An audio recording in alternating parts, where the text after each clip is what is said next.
जैसा कि आप देख सकते हैं कि हम लोग सुबह से निकले हुए हैं गोरखपुर के लिए। डॉक्टर ओंकार राय के यहाँ जाना है, लेकिन मैंने फ़ोन वहाँ लगाया तो वहाँ से हमें एक सूचना मिली कि अब जो है डॉक्टर 5 बजे शाम को बैठेंगे। इस परिस्थिति में मैंने डिसीज़न लिया कि रास्ते में हम कुशीनगर में थोड़ी देर के लिए रुकें और कुशीनगर से फिर हम लोग वहाँ से निकलेंगे तो फिर डॉक्टर से मिलेंगे। इसकी सूचना आपको हम बताएंगे कि मेरी तबीयत अब कैसी है, और हमको लगा कि हमें आपको सूचना देना चाहिए क्योंकि कल ही मैंने डिसीज़न लिया है कि कल हम लोग एक बैठक करेंगे सिवान में सभी निजी स्कूल के संचालकों के साथ। तो बैठक करने के बाद से हम लोग डिसीज़न लेंगे कि हम लोगों को क्या करना चाहिए, क्योंकि सरकार जो है हम लोगों के पक्ष में कुछ भी कहने को तैयार नहीं है। हमको लगता है कि कोरोना के बंदी में मार्च 13 से जब पूर्ण रूप से हम लोग लॉकडाउन में हैं और आज तमाम संस्थाएं खुल चुकी हैं, लेकिन इन संस्थाओं के खुलने के बावजूद भी आज मंदिर, मस्जिद, गुरुद्वारे सभी ओपन हो गए हैं, लेकिन आज निजी विद्यालय जो भी हैं वो अभी बंद पड़े हुए हैं। 9-10 के बच्चों को बुलाने के लिए बात की गई थी, बच्चे कुछ आ भी रहे हैं लेकिन उपस्थिति बहुत कम है। इसको भी देखते हुए एक रणनीति तय की जाएगी कि किस तरह से व्यवस्था किया जाए कि बच्चे आ सकें, और गार्जियन का भी इसमें हम लोगों को सुझाव लेना पड़ेगा कि अभिभावकों का सुझाव बहुत ज़रूरी हो जाता है, क्योंकि छोटे छोटे मासूम बच्चे जब विद्यालय में आएंगे तो उनके लिए किस तरह से व्यवस्था करनी होगी, सरकार की क्या गाइडलाइन आती होगी, इस पर हम लोग बात करेंगे। चूँकि 15 तारीख को एक ऐसी सूचना मिली थी कि सरकार जो है विभिन्न राज्यों में विद्यालय खोलने का कार्यक्रम तय कर रही है। उस परिस्थिति में विद्यालय कैसे खुलेंगे, किस स्तर से काम होगा, इन तमाम चीज़ों पर हम लोग चर्चा करेंगे।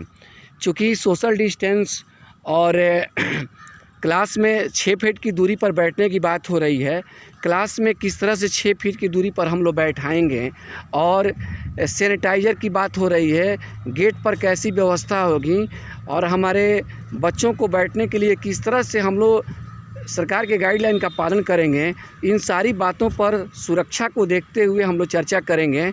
और हमको उम्मीद है कि अगर आज शाम को मेरा रिपोर्ट अगर पॉजिटिव बढ़िया से आ जाता है हेल्थ के देखते हुए, तो हमको लगता है कि हम सकारात्मक दृष्टिकोण अपनाते हुए कल एक बैठक बुलाएंगे और एक नई रणनीति के तहत निजी विद्यालयों को संचालित करने की योजना हम बनाएंगे। हमको लगता है कि हम सबको अब अपने काम में भिड़ने की ज़रूरत है, क्योंकि भूखमरी की कगार पर पहुंच चुके निजी विद्यालयों के लिए अब दूसरा कोई रास्ता बचा नहीं है। तो हम आप सभी निजी संचालकों से निवेदन करेंगे कि आप लोग घबराएं नहीं और अपने साहस का परिचय देते हुए धैर्य रखें।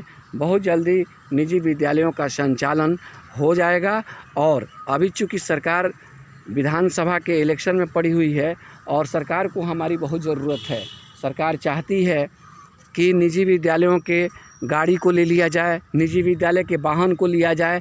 हो सकता है कि इसमें कुछ तब्दीली करते हुए हम लोगों को 15 अक्टूबर का जो डेट है उसको हो सकता है कि ये भी विचार में करें कि हम इलेक्शन के बाद खोलेंगे। ठीक है, आप तो हमको कुछ राहत दिए नहीं, हमसे तो आप सब कुछ समय समय पर ले लेते हैं। आपका कोई भी कार्यक्रम हमारे बिना होता नहीं है और हम उसमें 100% सहयोग करके आपका काम करते हैं, लेकिन आपको बिहार सरकार से लेकर के भारत सरकार को कभी कहीं समझ में नहीं आया कि लाखों लेटर्स इन लोगों ने एक अनुदान के लिए मांगा और अपने शिक्षकों के लिए मांगा, अपने कर्मियों के लिए मांगा। आप लोगों ने किसी तरह का, ना हमारे प्रधानमंत्री हमको राहत दे सके, ना मुख्यमंत्री राहत दे सके।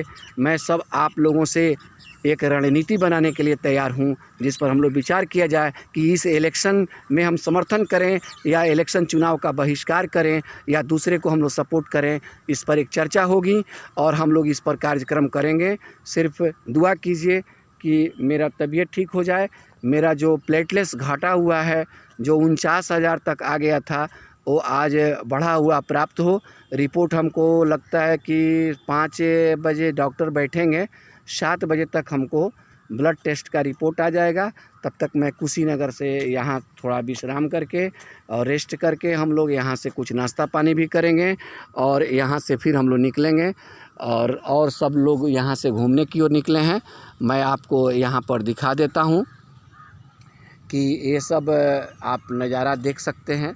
यहाँ पर बहुत सुंदर है और इस तरह से यहाँ पर बहुत लोग पर्यटक के रूप में आते हैं, डेली घूमते हैं और दर्शन भी करते हैं। और बहुत सारी चीज़ें यहाँ पर पुरातत्व विभाग की ओर से जो यहाँ पर दिखाई जाती हैं और यहाँ पर जो कुछ भी बना हुआ है, जो इतिहास गवाह है कि किस तरह से हमारे बौद्ध धर्म, जैन धर्म के बारे में जो हम लोग सुनते हैं, यहाँ पर स्पष्ट रूप से दिखाई देता है कि किस तरह से निर्वाण की प्राप्ति यहाँ पर हुई थी और किस तरह से हमारा इतिहास में जो हम लोग पढ़ते हैं वो सब स्पष्ट रूप से दिखाई देता है। जय हिंद, जय भारत।